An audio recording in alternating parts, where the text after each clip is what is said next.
This interview is sponsored by Carol Daniel Construction.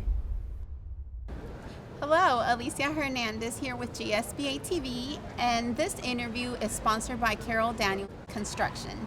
With me today, I have Dr. Mara Tieken. Hey, Dr. Tieken, how are you? Good. Good. Could you please introduce yourself and tell us a little bit about what you do? Sure.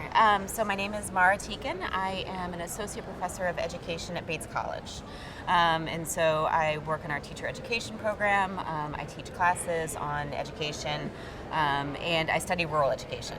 And so I focus primarily on the rural New England and the rural South. And so it's great to be able to be here as a part of this meeting. Great, very interesting. Can you give a brief background of your personal education and your career in public education? Sure. So I am actually a proud graduate of Georgia's public schools, and after graduating high school, I went to college at Dartmouth College, and it was actually as a student at Dartmouth that I got really interested in education. I did a teaching internship, and I loved it, and so that's finally what got me into teaching. And I taught for a number of years in rural Tennessee. I taught third grade, and while I was a third grade teacher, I was really struck by how everything you'd hear about on the news, everything you'd read about, all of the textbooks about education, they really focused on urban and suburban education. But I was teaching in a rural school, and this rural school was so important to that rural community. They'd have a fundraiser supper, and people would just come out of the woodwork to be able to support the school. So on the one hand, the school was so important, but then you hear nothing about rural education. And so it was that kind of gap that I was really interested in, why does it exist and what can we do about it? So that brought me back to graduate school, and I went to the Harvard Graduate School of Education, graduated in 2011, and I've been studying rural education ever since. Great. So when you first started in education, did you automatically start in rural? Like, were you automatically drawn to the rural? I was. I did my student teaching at a rural school in Vermont, and that was where I first really began to see how important rural schools are. But then again, I went to Dartmouth College, which is in a pretty rural place. I was teaching in rural Vermont, but everything we were learning about in the classroom was urban education, and that just seemed so strange to me that rural schools are important. I'm in a rural place, and we're not hearing about rural education at all. So from day one, I've been really interested in rural education, and after studying it for close to 15 years, I just get more and more interested, being able to understand kind of what is the complexity of rural education.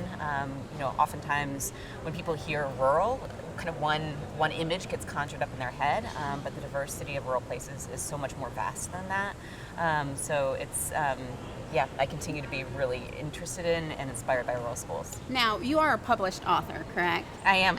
And so could you tell us what pushed you to write your book, Why Rural Schools Matter?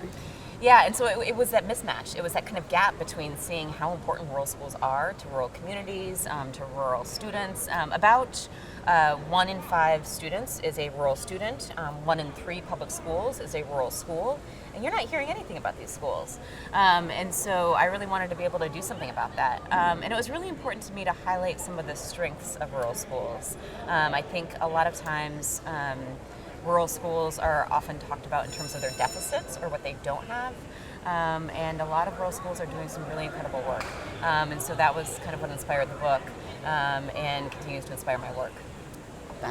That is great news that you're highlighting these rural schools and their strengths and what they can bring and what they have. Yeah, absolutely. And I mean, that's not to deny the challenges that rural schools face, but I think there's also a lot of strengths as well, and so we need to be having kind of a balanced conversation about rural education. Could you tell us a few of your upcoming goals and what that you'd like to share with us? Yeah, so I am currently working on a project that's looking at rural first-generation students. So we know that rural students don't go to college at the same rates as their urban and suburban counterparts, and when they do go, they tend to be overrepresented in 2-year degree programs, underrepresented in 4-year degree programs, and also underrepresented at selective schools. So I was interested in focusing on, for the students that do go to 4-year programs, 4-year selective programs, what is an experience like for them? How do they make it through?